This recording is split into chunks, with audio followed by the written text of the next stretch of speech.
रोजगार वित्त सेवा में आपका स्वागत है। आज हम लोग सामान्य हिंदी का प्रैक्टिस सेट करेंगे, जिसका पहला क्वेश्चन है, जहाँ गांठ तहाँ रस नाही, जहाँ गांठ तहाँ रस नहीं, यह जानत सब कोई, में कौन सा अलंकार प्रयुक्त हुआ है? उपमा अलंकार, यमक अलंकार, श्लेष अलंकार या फिर अनुप्रास अलंकार? यहाँ पर कौन सा अलंकार हुआ है? श्लेष अलंकार।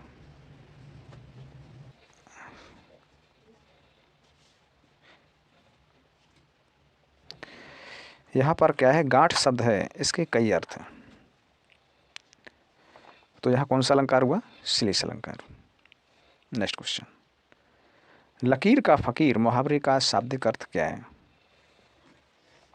पुरानी परिपाटी पर चलने वाला, सबसे अलग रहने वाला, तीसरा है बहाना बनाने वाला या फिर बहुत घमंड होना। कहा जाता है लकीर, वो तो लकीर का फकीर है, अर्थात पुरानी परिपाटी पर चलने वाला, उसी का कहा जाता है कि पुरानी कहावत है कि वो क्या है? लकीर का फकीर। नेक्स्ट क्वेश्चन, दिए गए विकल्पों में से भ्रांतिमान अलंकार का उदाहरण कौन सा है? भ्रांतिमान जिसमें भ्रम की उत्पत्ति हो। पहला है ओस बूंदें चुग रही हंसनी मोती उसको जान। ओस बिंदु चुग रही हंसनी मोती उसको जान। दूसरा है हरिमुख मानो मधुर मयंक। तीसरा है तारे आसमान के हैं आए मेहमान बन। चौथा है सखी मयंक तब मुख शम सुंदर। तो भ्रांतिमान अलंकार की परिभाषा क्या होती है? कि जहाँ भ्रम की उत्पत्ति हो। तो यहाँ भ्रम कहाँ हो रहा है? ओस की बूंदें जो हैं, हंसनी क्या समझ रही है? उसको मोती समझ रही है, तो वो चुग रही है। ओस की बूंदें को क्या समझ रही है? वो हंसनी मोती की समझ रही है हंसनी, तो इसलिए ओस की बूंदें वो चुग रही है। यहाँ होगा भ्रांतिमान अलंकार। नेक्स्ट क्वेश्चन, क्रय का विपरीतार्थी शब्द पहचानिए। विपरीतार्थी जानता है? विलोम शब्द।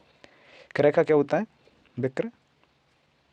नेक्स्ट क्वेश्चन, विधवा शब्द का अन्य लिंग रूप नहीं, यहाँ पूछा गया है पुल्लिंग रूप बताना है, क्योंकि विधवा क्या है? एक स्त्रीलिंग रूप है, तो इसका पुल्लिंग रूप आपको बताना है। विधवी, विधुर, विद्वान या फिर विदुषी? इसका सही आंसर है विदुर। नेक्स्ट क्वेश्चन, निम्नलिखित प्रश्नों में एक वाक्य को 3 भागों में बांटा गया है, जिसमें से किसी एक भाग में त्रुटि हो सकती है, नहीं भी हो सकती है। जिस भाग में त्रुटि है उसका चयन करें। यदि कोई त्रुटि नहीं है तो ऑप्शन 4 का प्रयोग करें। तो है क्या? गुलामी की दास्ता मनुष्य पर कलंक है या कोई त्रुटि नहीं है? इसका सही आंसर है कोई त्रुटि नहीं है, इसका सही आंसर है। नेक्स्ट क्वेश्चन, इसमें भी आपको यही बताना है कि किस कथन में त्रुटि है। आपके इन्हीं गुणों के कारण लोग तुम्हारी गाथाओं का वर्णन करते नहीं थकते, या कोई त्रुटि नहीं है? बताइए कौन सा सही होगा? तो इसमें होना चाहिए नहीं थकते, ये गलत है, क्योंकि आपके इन्हीं गुणों के कारण लोग तुम्हारी गाथाओं का वर्णन करते नहीं थकते। तो इसमें कौन सा गलत था? नहीं थकते ये शब्द नहीं आना चाहिए था। नेक्स्ट क्वेश्चन, 61 यानी 61 को कहते हैं, 61 को क्या सही कैसे लिखा जाएगा? एक और 60 61। नेक्स्ट क्वेश्चन, 38 कौन सा है? बताइए आप। पहले यही पढ़ाया जाता था सभी लोगों को, अब इसमें 38 क्या होगा बताएं। ये जो सभी लिखे हुए हैं 3 ऑप्शन, ये सब शुद्ध हिंदी में लिखे गए हैं। जो आजकल पढ़ाए जा रहे हैं हम लोगों को, क्या है वो सब अंग्रेजी वर्णमाला के, अंग्रेजी के सभी शब्द हैं, और ये सब किसके? शुद्ध हिंदी के। तो 38 अगर शुद्ध हिंदी में पूछा जाए तो कैसे लिखेंगे? तो इसका सही आंसर कौन सा है? Option C in third. Next question, शुद्ध वर्तनी का चयन करें। सही शब्द बताएं। तो मैंने कई बार बताया, पिछले वीडियो में भी कई बार मैंने बताया कि जहाँ 6 क्षेत्रीय अगर आ जाए बीच में तो वो शुद्ध वर्तनी वाला शब्द होता है और तत्सम शब्द होता है। तो 6 क्षेत्रीय कहाँ रही? तीसरे में नक्षत्र। तो ये बिल्कुल सही है, शुद्ध शब्द है। नेक्स्ट क्वेश्चन, व्यक्तिगत वाचक संज्ञा कौन सी होती है? यानी व्यक्तिगत का वाचक का मतलब है पर्सनली, जिसके समान कोई दूसरा ना हो, मतलब वो अकेला हो, पर्सनल हो। नदी, नदी तो कई एक नदी हो सकती है। गाय, कई गाय हो सकती हैं। आम की भी कई वैरायटी होती है, लेकिन गंगा, गंगा एक ही होगी। तो ये कैसा हो गया? ये व्यक्तिगत वाचक संज्ञा हो गया। नेक्स्ट क्वेश्चन, जिस शब्द का अर्थ अन्य 3 शब्दों से पूर्णतया भिन्न हो, यानी अलग हो, उसे छांटिए। 3 एक समान होंगे और एक होगा अलग। भवन, ग्रह, घर और गेह। तो घर, गेह और ग्रह ये तीनों पर्यायवाची हैं घर के। लेकिन भवन, भवन क्या है? ये अलग है। तो इसका सही आंसर है भवन, ये अलग है। इसमें बताइए, ये भी सस्पेंशन वाला क्वेश्चन है। मित्र, सहपाठी, सखा और दोस्त, बताइए इसमें क्या अलग है? मित्र, सखा और दोस्त ये तीनों एक जैसे, एक दोस्त के फ्रेंड के पर्यायवाची हैं। लेकिन सहपाठी, सहपाठी मतलब होता है साथ में पढ़ने वाला, तो ये अलग है। जरूरी नहीं है कि वो दोस्त ही हो, लेकिन क्या है, सहपाठी अलग है। रिक्त स्थानों की पूर्ति करें। वह कदापि ऐसा व्यक्ति नहीं है जो किए का खाली जगह न माने, उपचार न माने, या कृतज्ञ न माने, या उपकार न माने, या फिर सम्मान न माने। इसका सही होगा ना, होना चाहिए उपकार, क्योंकि वह कदापि ऐसा व्यक्ति नहीं है जो किए गए का उपकार न माने। किए गए उपकार को मानने वाले को क्या कहा जाता है? कृतज्ञ। नेक्स्ट क्वेश्चन, चुनाव के समय राजनीतिक दलों के द्वारा प्रस्तुत खाली जगह में किसी एक को चुनना होता है।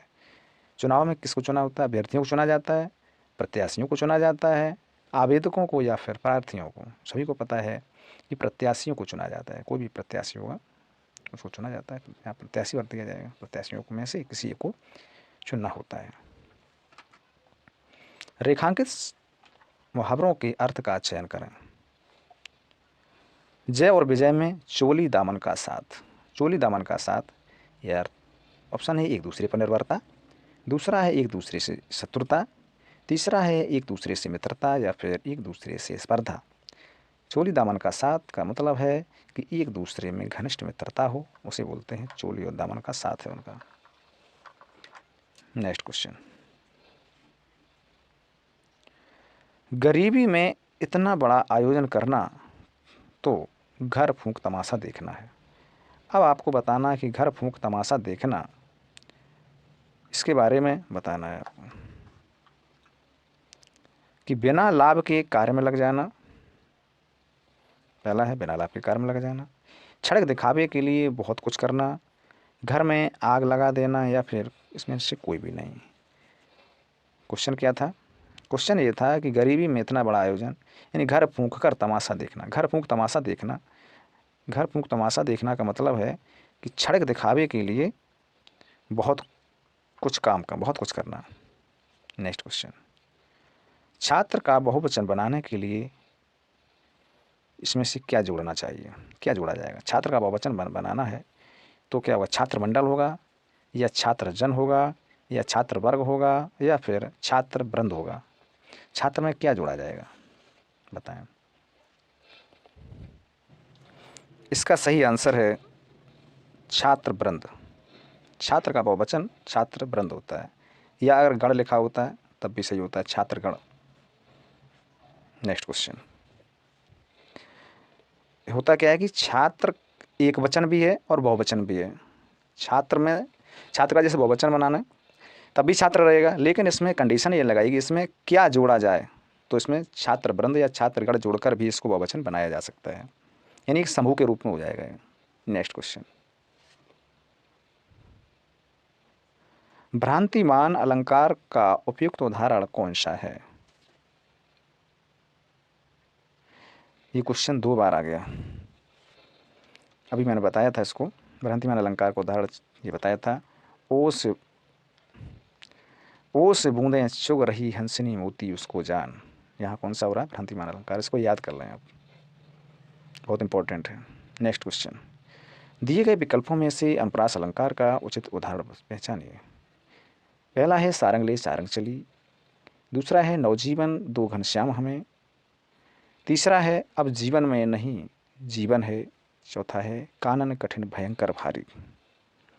अनुप्रास अलंकार की पहचान क्या होती है कि किसी शब्द की बार बार पुनरुक्ति, इन बार बार एक ही शब्द आएगा, शब्द नहीं सॉरी अक्षर आएगा। तो कौन सा अनुप्रास अलंकार का उदाहरण है बताएं? इसका सही आंसर है कानन कठिन भयंकर भारी, क्योंकि यहाँ का शब्द दो बार आया है और यहाँ भा भट्टी दो बार आया, तो इसलिए जो जिस अक्षर की बार बार पुनरुक्ति हो तो वह कौन सा अलंकार होता है? अनुप्रास अलंकार। सारंग ले सारंग चली, इसमें बताएं अलंकार कौन सा है? सारंग ले सारंग चली, एक सारंग, यहाँ सारंग दो बार आया लेकिन सारंग का हर बार उसका अर्थ अलग आ रहा है। सारंग ले सारंग चली, ले सारंग की ओट, तो इसमें सारंग शब्द का हर जगह अलग हो रहा है, तो यहाँ हो जाएगा एक यमक अलंकार। नव जीवन दो घनश्याम हमें, नव जीवन दो घनश्याम हमें, नव जीवन का भी अर्थ अलग अलग निकल रहा है, यहाँ होगा श्लेष अलंकार। नेक्स्ट क्वेश्चन, निम्नलिखित विकल्पों में से दिशा शब्द का बहुवचन बताएं। बहुत पूछा जाता है दिशा शब्द का बहुवचन, तो इसका सही होगा दिशाएं, चंद्र बिंदु इस पे आएगी। नेक्स्ट क्वेश्चन, रीति शब्द का बहुवचन बताएं। रीतियों, रीतियों या रीतियां, इसका सही आंसर है रीतियां। नेक्स्ट क्वेश्चन, निम्नलिखित वाक्यों में से अशुद्ध वाक्य का चयन करें। वे भारत के भावी प्रधानमंत्री हैं, वह दंड देने योग्य है, वह सोमवार को आएगा, या उसकी कमीज नई है। अशुद्ध वाक्य का चयन गलत बताना है। वह दंड देने योग्य है, ये है गलत। वह दंड देने योग्य नहीं, वह दंड देने लायक है। नेक्स्ट क्वेश्चन, निम्नलिखित विकल्पों में से दाता शब्द का स्त्रीलिंग बताएं। दाती, दात्री, दात्री या फिर दतायन। दाता शब्द का स्त्रीलिंग होता है दात्री।